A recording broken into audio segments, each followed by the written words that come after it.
Bonjour, bonsoir à tous, ça dépend à Bissita où nous avons de l'enregistrement c'est c'est Congo Marché Télévision. Nous sommes heureux de vous retrouver encore dans cette nouvelle semaine qui vient de commencer. Alors, nous sommes ravis avec toujours le même plaisir de vous présenter cette émission des critères de l'actualité politique sur Congo Marché Télévision.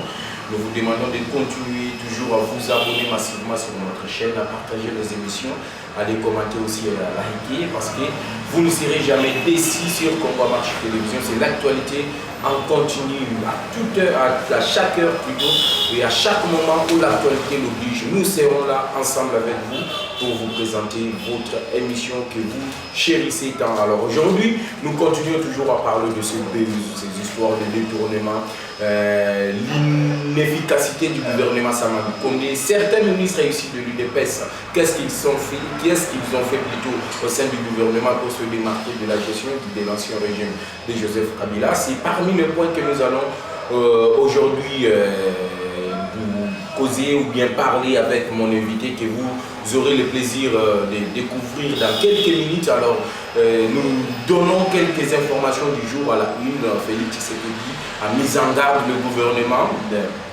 des Warriors le vendredi dernier dans le conseil des ministres. Il nous a dit qu'il ne veut pas revoir la misère et les catastrophes qu'il a vues au niveau du Kasaï dans sa prochaine tournée au niveau du Grand Équateur. Je vous annonce déjà au mois de mars, Félix Tshisekedi sera dans le Grand Équateur pour faire ce qu'il a fait au Kasaï, donc visionner, partager avec la population du Grand Équateur sur la manière de gérer les pays, comment est-ce que la population pense et qu'est-ce que Félix Tshisekedi a à leur dire. Alors, il y a deux professeurs qui ont été arrêtés, les cofondateurs plutôt du mouvement rebelle FPIC au niveau de l'Est de la République démocratique du Congo. Ils ont été relâchés hier. Alors, nous parlons encore de cette histoire de détournement de 14 millions de dollars. Les FPIC, bien les fonds de la promotion d'Israël a démenti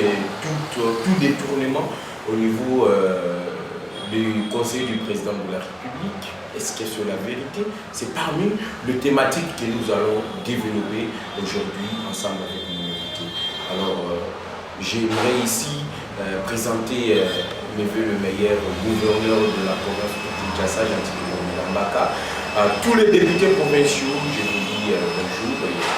Si je suis d'accord avec le caméraman, je peux dire déjà. Bonjour Ndeko Jeff, mbote pe na bato nyonso bazali kolanda biso, mbote na bakombata nyonso ya IDPS, pe bakonzi nyonso ya IDPS, topesi bino mbote na ndenge bozwi bato ya kolanda ngai na émission oyo tozoprésente na Ndeko Jeff. Alors merci beaucoup, je vous informe déjà que je reçois dans cette émission l'un des combattants de l'IDPS, parmi les tauliers de l'IDPS, comme on a dit, Nathan Kayembe. Alors j'ai le réel plaisir de le recevoir aujourd'hui. Ndeko Nathan Boni Santé. Oui, santé kitoko na mbola santé. Mboka ezali kotambola mabe toyoki ba makambo ba détracteur na bino ba lobi UDPS au pouvoir, c'est rien. Votre impression? Bon, c'est pas dire que l'IDPS au pouvoir c'est rien, mais ce que nous devons savoir c'est que Bakou toujours travaillé dans Bango, les basés en volonté à construire le peuple congolais. Parce que ceux qui ont une conscience que non, ils sont le chef de l'État, ils sont le peuple congolais, ils sont les parce que les gens toujours travaillé dans le gouvernement et la coalition. Toujours dans le ministre et le premièrement. Toujours travaillé dans le gouvernement et la coalition élargie. Les gens qui dans le gouvernement, ils nous combattent. Les FCC cash. Oui, les FCC cash. Parce que les autres sont les FCC cash. Et le l'union sacrée. Oui, donc tous les ans, on a vu l'IDPS. Non. Autres ans, ils allaient gouvernement, il y a union sacrée. Ils allaient sous FCC cash, ils allaient gouvernement, il y a coalition élargie. Aujourd'hui, tous les unions sont en opposition, union sont en pour que bas sur la peuple congolais. Mais les autres, tout le monde est allé cambuter au chef de l'État, qui pour que bas sur la peuple. Bango na bitu na bango bazo pere na bango. yango wana nde nasepelaki mpenza koleka awa na kotokoka kodénonce ezali te keno mpona kobanda kolukaki babanda kolandela biso ndenge bandevaki ndeko na biso Moustapha biso nyonso toyebi yango nde bandevaki ye. Alors biso mosala na biso en tant que bagardien du pouvoir ezali pour que tokoka kodénoncer mabe oyo ezosalema na gouvernement sama mikolo. Alors ezali mabe ke d'abord la liberté de penser, la liberté d'opinion, chacun est libre de penser comme il le veut et c'est aussi garanti par la Constitution. Alors, bateau yozomona oyo bandebaki ndeko Moustapha et les autres bateaux bazali ko continuer na kotracasser mutu azali ko mettre opinion de lui et ce sont ces gens-là oyo bazali ko combattre le pouvoir à Tshisekedi parce que Tshisekedi a l'état de droit et parmi l'état de droit que je dois appeler liberté d'expression. Alors, tokotana na masolo. Bon, vous le genre de l'IDPS vous l'avez trop. Lui, une fois l'IDPS au pouvoir, population est dans le paradis, vous allez écouser courant écouser maille écouser donc population peut se retrouver. Mais qu'est-ce qui fait qu'aujourd'hui, après 3 ans au pouvoir, la population ils ont continué quand même souffrir? Bon, ndeko Jeff et l'autre na koye bisayo ezaki pays oyo toza Congo ezamboka oyo ezalaki paralysé. Yango le chef de l'État na discours devant la population a yebisi bango ke mboka eza ya bango. Est-ce que c'est normal président? Bon, c'est normal parce que les Congolais a limité pas yebisa la vérité. Nous avons un président qui a la sincérité. En dimi koye sa population vérité au lieu que non à cause sa population. Ndeko Jeff na koye bisayo. Toujours que nous avons une analyse na taille Mobutu. Mobutu a dirigé ce pays pendant combien de années? Pendant plus de 30 ans. Mobutu a dirigé pendant 32 ans, a dirigé ce pays pendant 13 ans. Joseph Kabila a détruit le pays pendant 18 ans. Le pays qui a été détruit pendant 52 ans. Est-ce que vous voyez qu'aujourd'hui ça marche pendant 3 ans? Et donc on a la josenga na bande pour la dissolution. Tous à la peine mitu ya pour raisonner tout qu'est-ce qu'il faut. Tous à la peine la piste de solution. Lorsque vous montrez que mon conjoint il faut tout le piste de solution pour que tu aies sa solution. Dans le cas où il y a une question où tu peux poser où il y a l'état de droit. Le konangai et le président ça la soni pe mawa et ça pour montrer que tant que nous avons une opposition biso moko ba opposition tous à la donner des leçons dans le régime de Joseph Kabila. Mais aujourd'hui ce n'est pas le cas. Avec nos ministres de l'IDPS. Toujours dans le ministre de l'Intérieur à Celo. Monsieur le ministre à Celo, aux années de Konabiso et IDPS. Tous allons qui ils sont donner les leçons dans le régime de Kabila. Et surtout quand Mouchadar est ministre. Mais les lots ont que Kakayo, de Konabiso n'est au comique pour questionner sous état de droit. Nan de Konabiso, il y a justice, madame Rose Moro. Parlant de l'Ingaki na Lobanine, état de droit oyo tukumisaki, état oyo. Bon, je vais d'abord expliquer ce qu'est l'état de droit. Effectivement. L'état de droit, c'est quoi? C'est un état oyo, loi, mibeko ya mboka, eza likolo ya l'opinion.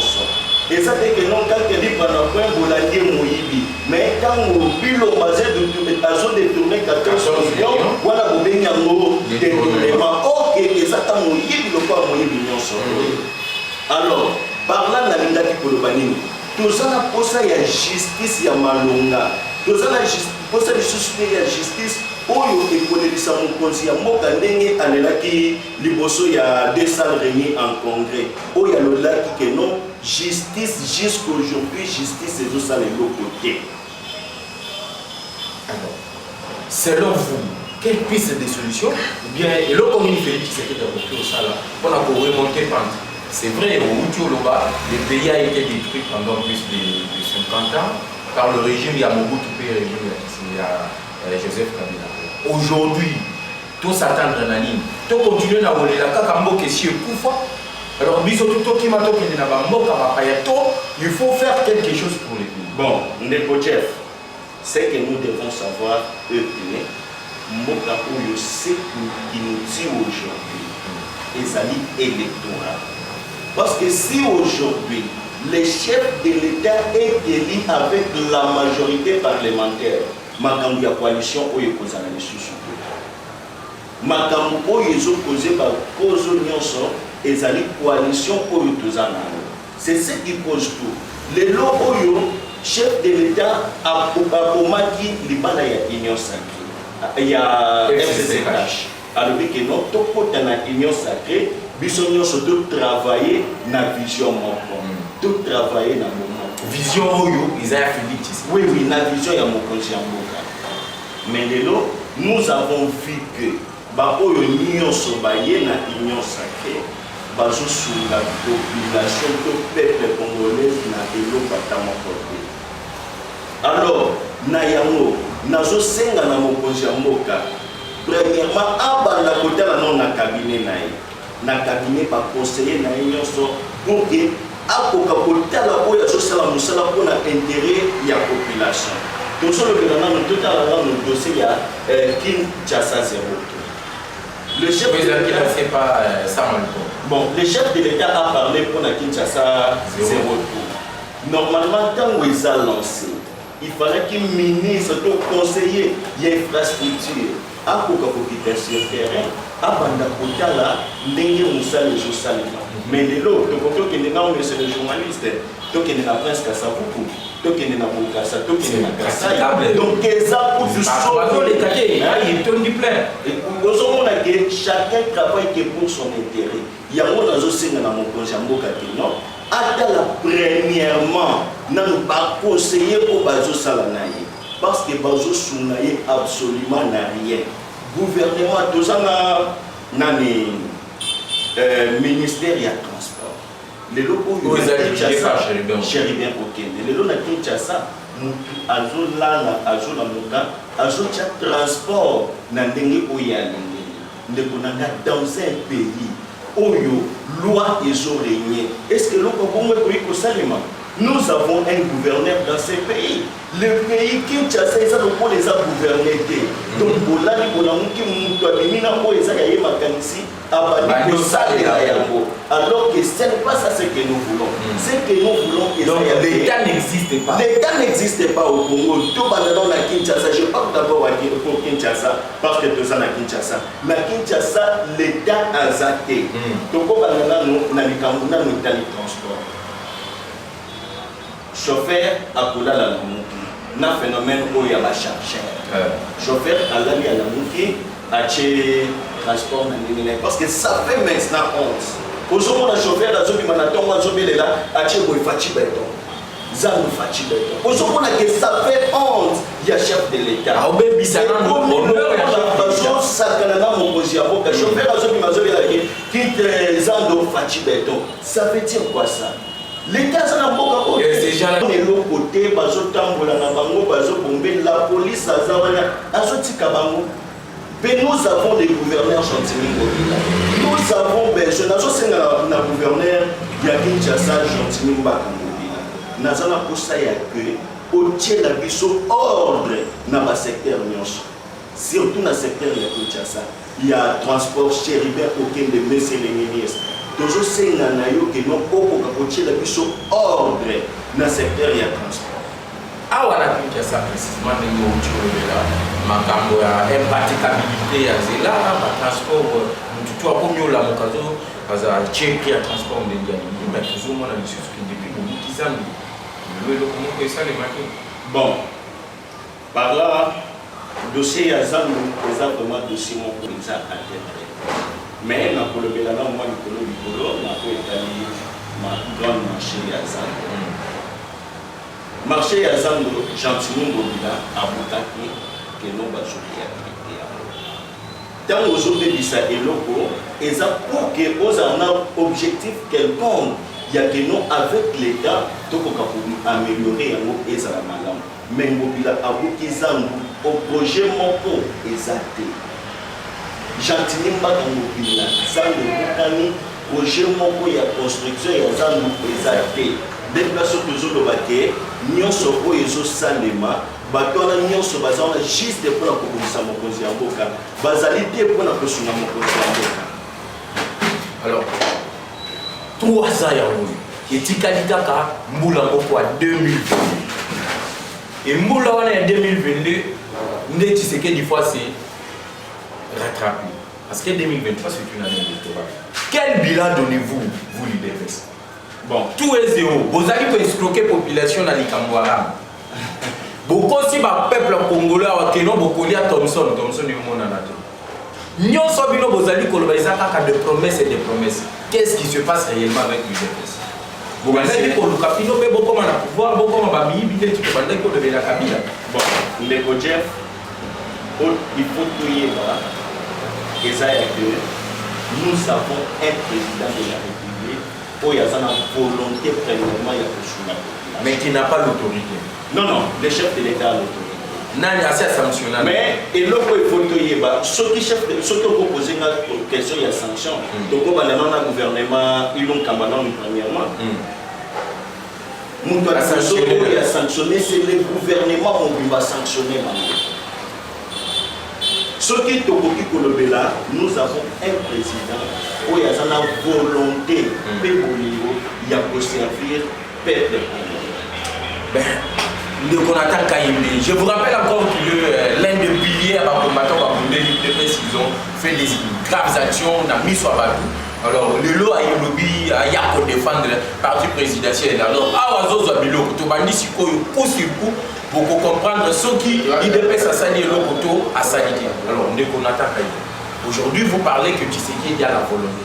Quelle volonté? Parce que tout le monde a cabinet na Yemoko. C'est des détournements sur détournements. S'il a la réelle volonté, il devrait sanctionner Batoyo Baïbibon à l'État et le faire arrêter, les traduire devant la justice. Toyoki Likamba 5 millions à Daïpen, va détourner la Kassai de l'autre côté. 6 millions à Chit Katen de l'autre côté. 14 millions, il y a une école dans Kassai de l'autre côté. Là, ils ont dit qu'il faut se traduire par. Bon, les projets et l'autre qu'on a payé pour ça, que non, les chefs de l'État ne veulent pas faire la justice. Non, non, à côté de ça, la justice. Nous avons la justice, où il y a habilité. Il y a pour ça l'enquête na pour l'union sur le détournement. On a un détournement qui est un parce que moi, na boyiba li pana point, bobele bien moyibi. Mais il y a mon bilo bayibi 14 millions, bobele un détournement. Les projets de l'eau qu'on a payé, vous savez exactement, nous avons le ministère de la Justice. Lorsque va constater quelque chose, le ministère de la Justice, il faut pas prendre l'enquête sur le dossier qu'on va découvrir. Mais jusqu'aujourd'hui, ce qui m'inquiète, c'est que le ministère de la Justice est allé faible. Ok, volonté à chef de l'État. Les alliés que justice est à la Nicolo et à Nyonso. Mais aujourd'hui, nous voyons que la justice est l'opposé à Tamboko Yamanolate. Oui, le ministère de la Justice est l'opposé. Il y a moi là toujours dénoncé, puis son usara na biso, les alliés pour dénoncer ma bénion sur toujours na gouvernement, na ba conseiller à chef, puis na ba union sur bazo travailler na chef de l'État, musala na biso ils a pour dénoncer ma bénion toujours mona. Donc pour le belana no dossier lokola ya ba Thompson. Ndeko Jeff Yebisanga. Tout ça qui sont sur la Kinshasa. Tout le monde a besoin au ministère de l'économie parce que ça canana biso peuple congolais. Ndeko Jeff posa à la Kinshasa. Tout le qui est là pour la kisinga na marché. Place oyo baloko bakola kisabiso balobi que non place oyo na le ministère ya économie bakotisa kibilo. Exactement. Donc le kito son batamo. Le gouvernement oyo sama lukonde za gouvernement oyo so sakana na peuple congolais. Ok, pour ça, nous avons tout soutenir le gouvernement. Quand les chefs de l'État ont dit FCC Cash, Union Sacrée et Bissonion sont tous ces là. Mais ce que nous voyons aujourd'hui, quand on a dit que le gouvernement est Bawario, et ça, c'est le gouvernement est Bawario. Et comme il faut et ça, c'est le gouvernement est Bawario. Bisso, pour ça, tout le monde, des volets. Bisso pour ça, bisso. Na uki oza mutuna wa msoso ba lebi même Tshisekedi muili. Bon. Pour la chef de l'État, voilà ça mon conjambo dans institution.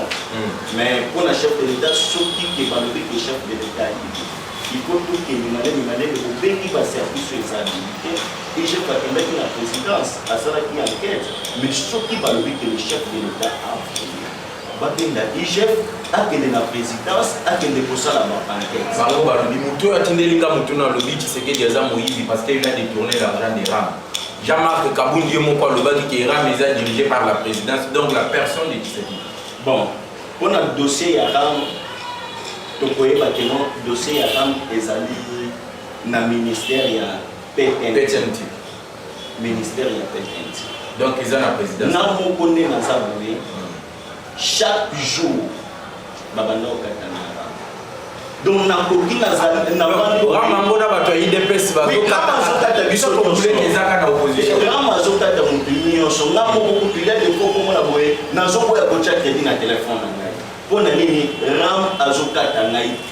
est-ce que c'est normal? Mais ça fait déjà 3 mois que nous avons crédit. Est-ce que c'est normal?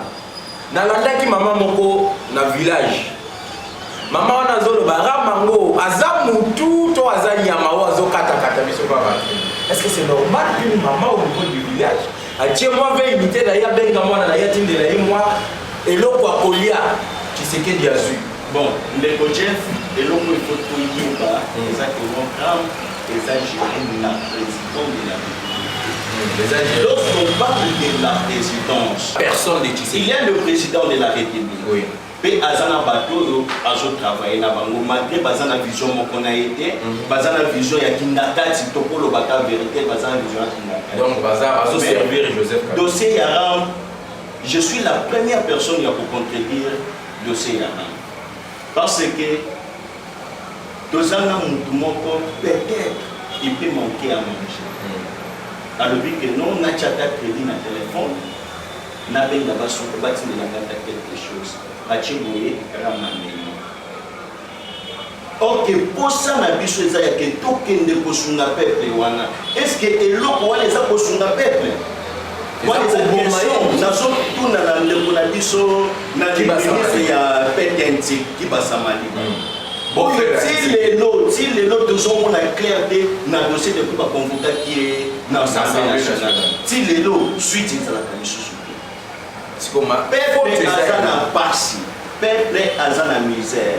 Il faut que pour secouer peuple yango, pour secourir pour ne pas si y a et continuer de mener l'eau, tout le monde n'est pas si le peuple azana biso kaka ba ministre, ba conseiller, ndeto komo kende ko ba sous peuple pas si ya passe. Alors pour notre chité to côté c'est politique. Bino UDPS il faut Joseph Kabila, Zuiseni, Achango na poche naye, Kabila nommé de Konaye à Bassoini aujourd'hui, il est au pouvoir aux Zukadi Mamoulou Babouchewa. Lobby awa, Boucho Zolisu, membre effectif à IDPS, pour nommer secrétaire exécutif Yassine. Donc les décors est planté, la politisation de la CENI est bien plantée comme l'église catholique et l'église du Christ au Congo l'ont dénoncé. Bon, les Jeff et l'eau qu'on a envoyé pour ceux qui est au monde, ceux qui ont dit Malélo, à sa place, c'est parce qu'il a mérité. L'IDPS, nous faisons de la politique de la méritocratie. Lorsque quelqu'un mérite, a je mérité. Donc, il y a qui, et ça veut dire qu'il a une consultation, sur la confession religieuse, Basanganaki.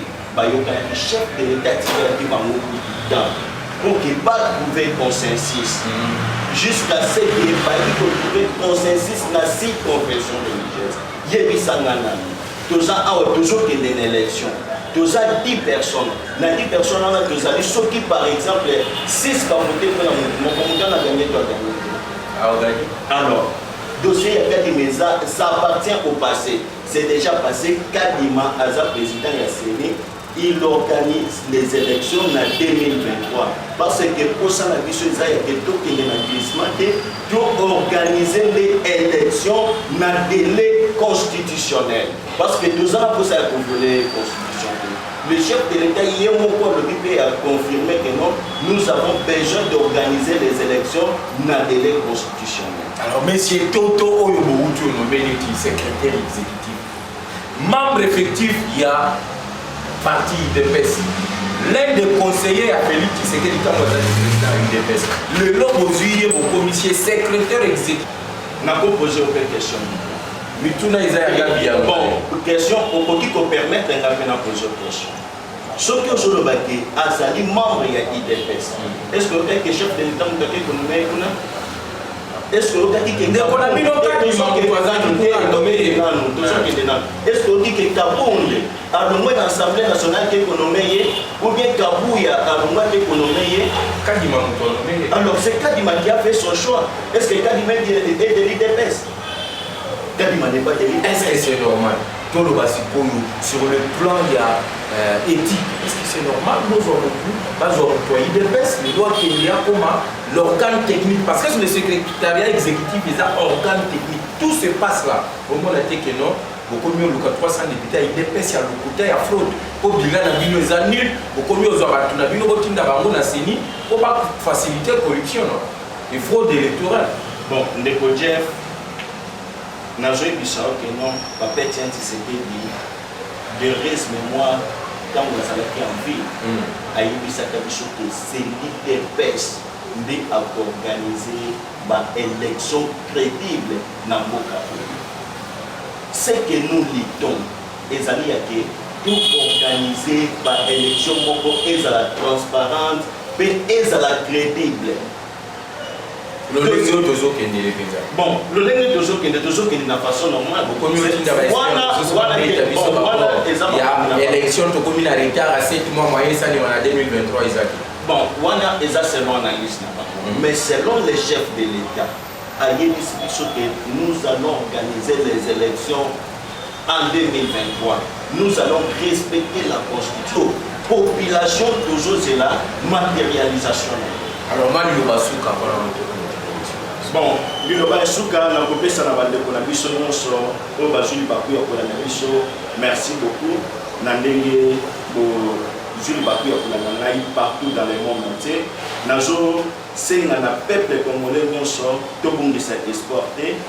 Espoir et Zali Soussou 2023 et le chef de l'État, chef Félix Tshisekedi Fachi Béton, où le peuple congolais a espoir et ce qu'on a peuple congolais, tout soutenir mon conseil Mboka, tout sambela pour mon conseil Mboka, tout c'est l'élection en 2023, tout ça y une majorité pour le écouta na famille na yemo. Alors numéro de téléphone, vous pouvez contacter. Bon, numéro de téléphone est à plus 243 900 3733 plus 243 900 3733. Ce que Benina Hermoso pour Bojangaï. Tout le plaisir était pour moi de vous présenter ces numéros de décryptage de l'actualité politique sur Congo Marché Télévision. J'avais eu l'honneur de recevoir Nathan Kayembe, qui est l'un des communicateurs de l'IDPS, l'un des combattants de l'IDPS, avec qui nous avons essayé de balayer toute l'actualité qui défie la chronique pendant ce jour. On a parlé.